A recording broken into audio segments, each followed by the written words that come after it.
सोनामुखी, हरड़, मुलेठी जैसी अनेक जड़ी बूटियां और हजारों वर्षों का प्राचीन आयुर्वेदिक ज्ञान इस एक बोतल में समाया हुआ है। कायम टैबलेट, आपकी खुशियों का साथी।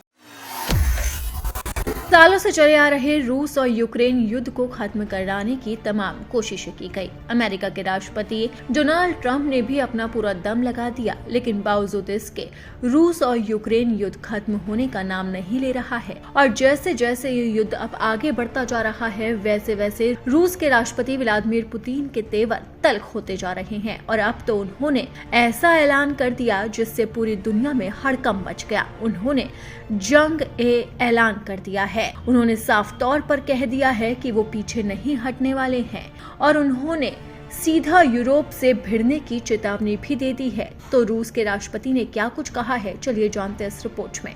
रूस के राष्ट्रपति व्लादिमीर पुतिन ने कहा कि रूस यूरोप से युद्ध नहीं चाहता, लेकिन अगर यूरोप खुद टकराव शुरू करता है तो मॉस्को इसके लिए पूरी तरह से तैयार है। वो मॉस्को में अपनी विशेष दूत स्टीव विटकॉफ और डोनाल्ड ट्रंप के दामाद से मुलाकात को लेकर ये बयान दे रहे थे। ये बैठक अमेरिका की उस नई कोशिश का हिस्सा है जिसके तहत लगभग 4 साल से चल रहे यूक्रेन युद्ध को खत्म कराने के लिए शांति समझौता तैयार किया गया। विटकॉफ एक संशोधित प्रस्ताव लेकर आए क्योंकि पिछले ड्राफ्ट पर यूरोपीय देशों और यूक्रेन ने कड़ा विरोध जताया, खासकर उन शर्तों पर जिनमें रूस को क्षेत्र सौंपने और कीव की सैन्य क्षमताओं पर सीमाएं लगाने की बात कही गई थी। क्रेमलिन के प्रवक्ता दिमित्री पेस्कोव ने कहा है कि वार्ता जितनी देर जरूरत होगी उतनी चलेगी।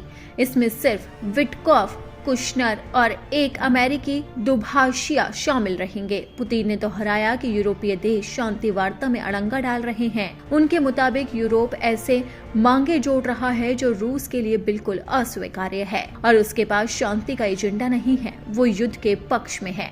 पुतिन ने दावा किया कि रूसी सेना ने यूक्रेन के शहर पोक्रोव्स्क पर नियंत्रण कर लिया है और विदेशी पत्रकारों को वहां जाने का निमंत्रण भी दिया है। हालांकि यूक्रेन ने इस दावे को प्रचार का खेल बताया और कहा कि शहर में लड़ाई अभी जारी है। इसी बीच यूक्रेन के राष्ट्रपति व्लादिमीर ज़ेलेंस्की आयरलैंड पहुंचे, जहां उन्होंने यूरोपीय समर्थन जुटाने की कोशिश की।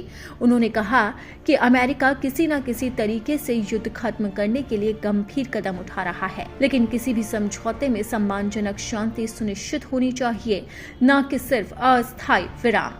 आयरलैंड में उनकी यात्रा के दौरान यूक्रेन को 125 मिलियन यूरो की नई सहायता का ऐलान किया, जिसमें गैर घातक सैन्य सहयोग और ऊर्जा क्षेत्र के लिए फंड शामिल है। और इसी बीच अब